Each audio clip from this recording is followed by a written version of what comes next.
Joining us now is OG Okpe with stories trending around the world. Hello, OG. Good morning, Dr. Abati. Are we correct? Yes, we are. Okay, say hello to me. Hi. All right, Coral is over. How are you? I'm good. Okay, good. You're not going to bully me today, are you? Fingers crossed. Fingers crossed. Hello, Leila. Good morning. How are Great you? to see you. Great. Good morning to you, viewers. We begin what's trending today in Nigeria. The governor of Cross River State, Ben Ayade, has been heavily criticized on social media for saying that serum therapy should be used to make COVID-19 vaccine. In a video, the governor was also heard challenging the federal government to invest money on research and the production for the COVID-19 vaccine in Nigeria. Let's take a listen. I think Africans should come to that realization that it is not vaccines. It is healthy living. Give people jobs. Thabo Mbeki once told the world, don't tell us about giving us HIV drugs in South Africa. Give us money. Let us improve our agriculture. Let everybody have a job and is working and is living healthy. HIV virus will disappear. The same thing with coronavirus. It will sound very controversial, but they should know that I'm talking from sound intellectual and scientific background. The virus itself, the test method itself, the PCR test method, is an unreliable test method and is never to be used for diagnostic purpose, but for genomic sequencing, for just research purposes. But PCR is being used, test kits are being produced, test kit manufacturers are making cool money.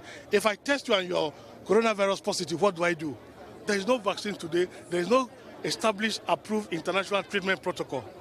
However, you have also announced that some people have recovered. Those people who have recovered, why don't you go and take their serum? Their serum shows that if they have recovered, it means they now have the antibody against the virus. So go take their serum, do a synthesis of their serum based on the electrophoresis, and synthesize and mass produce the vaccine. Why can't federal government start putting money on the research on the production of that vaccine in Nigeria? We have professors of virology, intelligent Nigerian professors of virology, lying waste in the universities.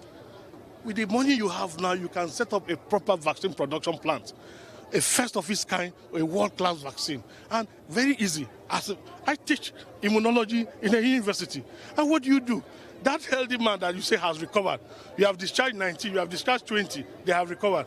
That means that those people are strong and healthy enough that their antibodies they have generated, you can extract it and pass it through a Fourier transform infrared spectroscopy, through a dictionary to establish the active ingredients, active immunoglobulins that responded to your the coronavirus. Then synthesize it in large quantity and mass produce it, and that becomes your vaccine. Well, I am not a doctor or an immunologist like he is. But he's been heavily criticized by a lot of doctors. I guess the serum that he's talking about, as we all know, is the convalescent plasma that is now being used to treat people that are already sick. I don't know where it comes off of using it as a vaccine. I think the big issue in what he was saying here was, it was very controversial. Yeah, he said that There were genuinely some points that made sense, but it was very controversial. There was an issue with him suggesting really and truly that once you have recovered from the virus, you are healthy and you have antibodies that can be used for testing. Let's take the case of 27-year-old Molly Demelier, who went to go and submit her blood for testing for antibodies in Mount Sinai after recovering, and she was told that she did not actually even have enough antibodies for them to take her blood for testing. There is not enough research yet on SARS-CoV-2 as a strain for the COVID-19 virus that it produces for us to be coming out and making claims that really and truly are not confirmed. And that is where the problem is.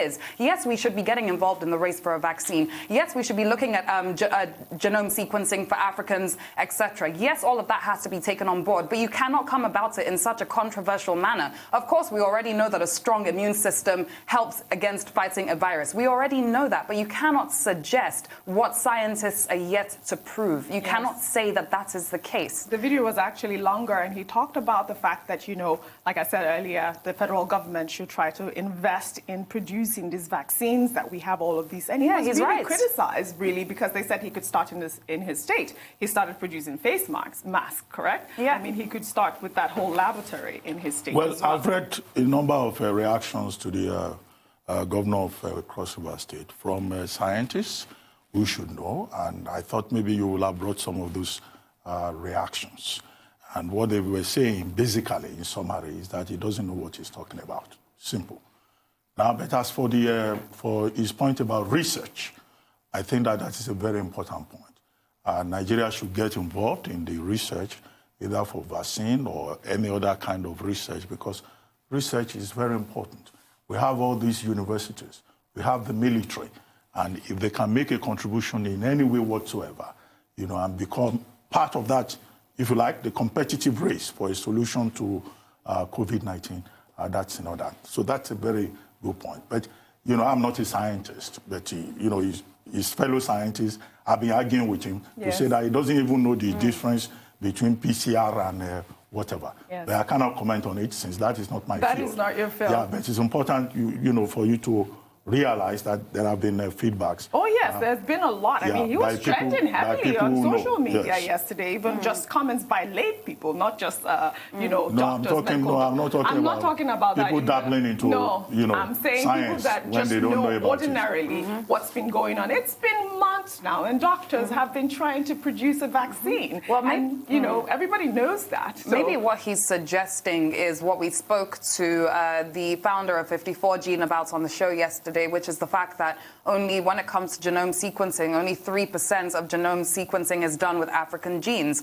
And therefore, a lot of vaccines do not work in Africa, which is the rotavirus vaccine problem that happened. But if that is what he is suggesting, then that is what he should have said, because quite frankly, it was just too controversial. And we need to leave the science to the scientists. Yes, that is just it. Absolutely no need for that. Well, should we take another story? Still in Nigeria, a group of researchers at the University of Benin has produced a clinically tested ventilator to support COVID-19 patients in the state.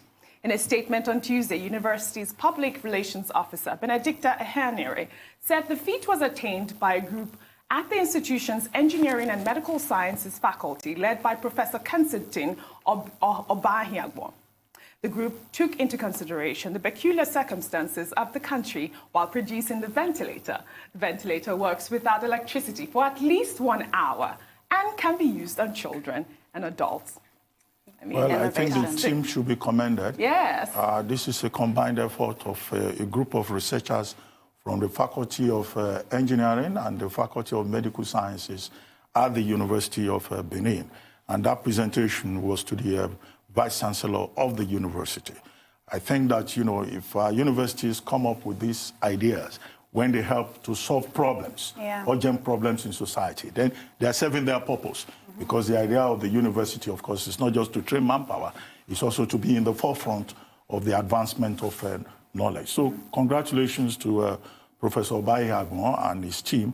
And I hope that, they will share this achievement with other researchers in other universities who may also be working along the same lines, and that they will get the necessary support, funding, first from the Edo State government, and second from the Nigerian government at the federal level. And it's a good thing to see that the private sector coalition on COVID-19 is receiving more support. Now, over 100 persons and organizations have contributed, and the money that they have collected as at April 23 has jumped from 25 billion to 27 billion, according to Isaac Okorafor, who is the Director of Communications of the CBN. Amazing, yes. So it's good to see that national solidarity on this matter, and we hope that the private sector too will pick up what has been done at the University of Benin and elsewhere.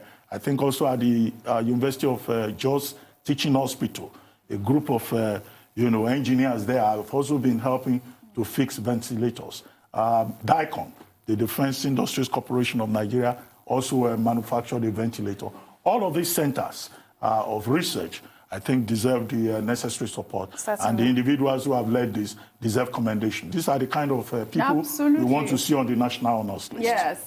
And you know that the Manufacturers Association of Nigeria is alarmed recently, and they talked about the fact that, anyone who can manufacture ventilators should come out. And I think also Adefemi Akinsoy, our rights correspondent, did interview someone who actually made a prototype ventilator, and they did it in less than a week as well. I mean, it's fantastic to see these types of initiatives. And it goes to show what is possible when put to the test. All is left now is for the funding and the necessary supports to be put behind these innovations, and they'll come to light. Absolutely, absolutely. Let's take our final story in Kano. The Federal Ministry of Health has begun response to the sharp increase in the number of COVID-19 cases and unexplained deaths in the state. In a live broadcast with Arise News, the Minister of Health, Osage Ehanire, announced that the ministry will be sending a high-powered 9-man delegation on Wednesday to the state. Now, a video of a fumigation process that allegedly took place in Kano has now gone viral. Let's take a look at this video before we come back for a discussion.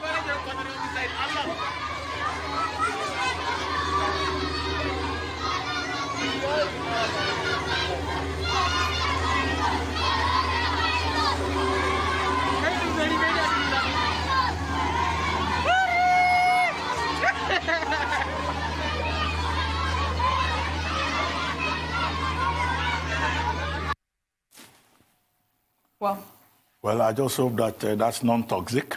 That's what I was going to say. What do you think, Dr. Abati? I just hope because it's very difficult. I'm non-toxic.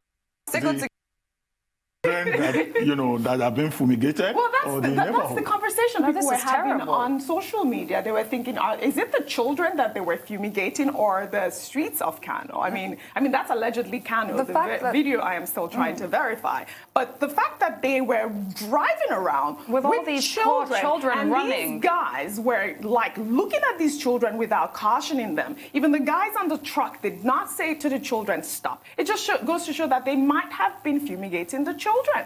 And you know what? This is extremely scary. Firstly, Oji, like you said, you haven't confirmed yet whether this is actually in Kano, but I'm sure we'll get that clarification in a couple hours' time. No matter the case, this is something that has to be investigated. This is live footage that we're seeing here of something that actually happened. Yes. And if it is fumigation, then it is toxic. Correct. That's what fumigation is. You give toxins you put toxins over the place in order to kill bacteria and other viruses that may be there. So this is really, really, really worrying. Well, Absolutely.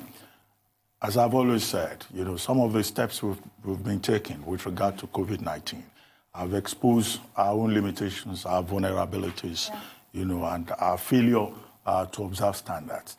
Now, with regard to what we've seen in other places, there are protocols as to how you do certain things. So on the part of those persons who were, engaging in the fumigation exercise, they probably do not know. Exactly. Maybe nobody has given. Maybe nobody. What you're supposed to maybe do. Nobody has given them the necessary training. And then the children innocently they think that this is supposed to be a carnival. All they see is smoke, and they're running after it in the air, and they think that is something that is funny. Whichever place that has happened, maybe it's in Kano State or any other state, I think it looks really, really untidy and unacceptable. And those children should be found because their health could be at serious jeopardy risk right now because they kept on going with the car and they were screaming. What were they saying? Coronavirus. They were even singing. Yeah, they were screaming coronavirus. Yes, they thought it was fun. And their health could be at serious, serious, serious risk. And that is children in the numbers of tens. Tens and tens and tens. This is really dangerous. It definitely is the type of fumigation that we've seen around the world, correct? I mean, and you see adults sitting down and watching, which goes to show the unfortunate level of ignorance to a lot of things that we're seeing in our society, literally ravishing our society.